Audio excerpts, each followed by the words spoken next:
in the state of Texas, and we're going to go with Ole Miss 38, Texas A&M being 35. That was I know you was at a game. I was doing it, I was doing my shrimp bowl, and I had the radio up, and I was listening to this game. I was flipping. I really listened to this one. I'm going to tell you, man, Ole Miss, I hate it for him because I think this is Lane Kiffin's best year he's ever had at Ole Miss. It's kind of, I'm not trying to sound like a whiny baby when I say that. It's unfair that he has a Bama team that's one loss right now, because this team could easily be in the playoffs. Like, they're good. They're really good. Like, this Ole Miss team is good. They are good. I mean, Jackson Dart, 24 of 33, 387. This for Texas A&M to have the defense that they had, this was a shootout. Oh my gosh, it was a shootout. I was very shocked by that.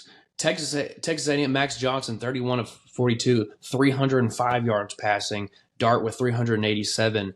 This was a track meet for sure. And Ole Miss just ended up kind of pulling it out.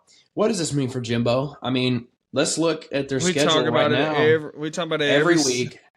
Every week. Let's go ahead. I'm gonna be honest. I don't think they're gonna fire him.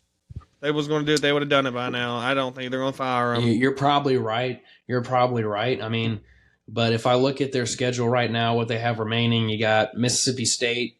They'll probably pull that out. That's at home. Abilene Christian at home, and then LSU. You're losing to LSU.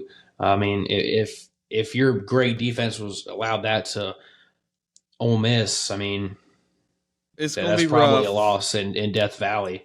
So I don't think they'll fire him either, even if they end up going 7-5 or whatever that might. It goes down this year, I believe. I think it goes from like 70 to 60 next year, the buyout. So it makes too much sense for them not to. I mean, unless you plan on winning it all next year with a first-year coach, with a whole new recruiting and a whole new coaching staff, just keep them. It ain't going to do you no good. Right. Well, interesting game for sure. I agree. Ole Miss is looking really, really good. We'll give our full predictions for this coming weekend's game in the next episode. What's your confidence level right now in Ole Miss to go into Athens and maybe pull off the upset of the season? I have to watch in Georgia, Missouri, and I'll get into Georgia, but I don't. I think Georgia is going to beat the crap out of them. I'd probably have to be there right with you. I think if Ole Miss doesn't, my stupid dog always interrupting our dang podcast. Feed him some chocolate. Come here, get you a peanut M&M. That's what he's barking about. He wants some peanut M&M. Right. Peanut. That's right.